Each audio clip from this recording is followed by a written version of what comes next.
इस समय पूरे देश के सिनेमाघरों में एक मूवी ने तहलका मचा रखा है। इस मूवी का नाम है एनिमल। बड़ी अच्छी मूवी है। अगर इसमें किरदारों की एक्टिंग की बात की जाए तो लाजवाब एक्टिंग की है सभी ने, लेकिन हम लोगों को किरदार को नहीं देखना है कि किसने कितनी अच्छी एक्टिंग की है। हम लोग जानना चाहते हैं उसके मैसेज को, उसमें है क्या, किस लिए ये बनी मूवी। उसमें जो मैसेज दिया है ये वास्तव में हमारी सोसाइटी से पूर्ण रूप से रिलेवेंट मैसेज है और बहुत जरूरी मैसेज है। इस मूवी में दिखाया गया है पिता और पुत्र के संबंधों को।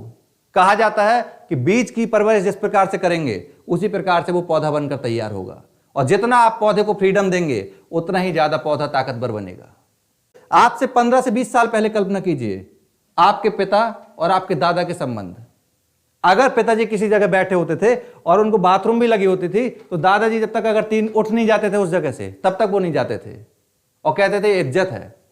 अगर पिता ने कुछ कह दिया तो बात पूरे घर में मान ली जाती थी, पूछा तक नहीं जाता था कि सही है या गलत है, सोचा भी नहीं जाता था, बस हाँ में हाँ कर दिया जाता था।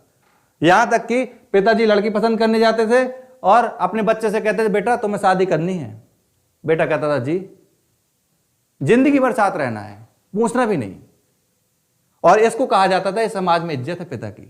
आजकल तो पिता और पुत्र के संबंध उस तरह से जिस तरह से होने चाहिए, एक मित्रवत संबंध। एक पुत्र अपने पिता से हर तरीके की बात कर सकता है, आसानी से कह सकता है, अपने दिल की हर बात बता सकता है।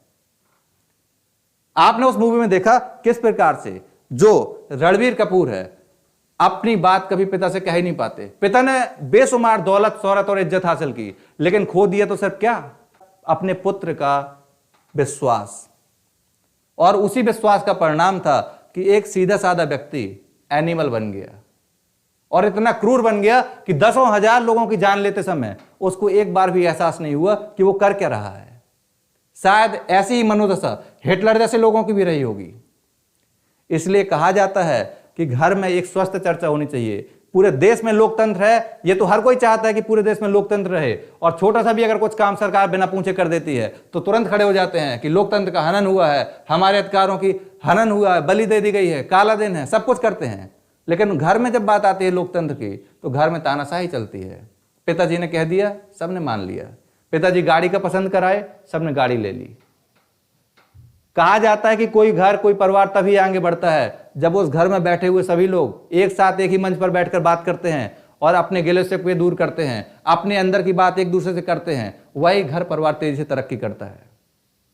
आजकल तो बहुत सारे परिवारों में आप देखेंगे रात्रि के समय जब डिनर के लिए सब बैठते हैं तो आपस में पूरे दिन में क्या किसने किया सब चर्चाएं करते हैं, और ऐसे घर तेजी से आगे बढ़ रहे हैं। घर में भी फ्रीडम का होना जरूरी है, नहीं तो जो मूवी में देखा है कि एक अच्छा खासा व्यक्ति एनिमल बन जाता है और इतना क्रूर बन जाता है, उसको कुछ एहसास तक नहीं रहता, वो अपने वजूद तक को खो देता है। यहां तक कि जब हार्ट ट्रांसप्लांट की बात आती है तो ये तक सोचने लगता है कि सबसे पहले ढूंढो किसी ऐसे व्यक्ति को जिसका हार्ट मैच करता हो, उसको फिर मारेंगे, उसका हार्ट निकालेंगे, फिर हार्ट ट्रांसप्लांट कराएंगे। ये जो सोच होती है ना, ये सारी की सारी सोच किसी न किसी प्रकार से परिस्थितियों की देन होती है। इसी प्रकार से एक मूवी आई थी जिसमें यह बताने का प्रयास किया गया था कि जब एक पिता पुत्र की तरह बनता है और जब एक पुत्र पिता की तरह बनता है तब क्या चेंजेस आता है। घर में बहुत ज्यादा बोलते रहते हैं ना माता पिता कि जब हमारी तरह बनोगे तब समझ में आएगा। तो ये भी तो सच है कि जब आप पुत्र की तरह बनकर देखेंगे तो हो सकता है आपको बहुत कुछ समझ में आ जाए।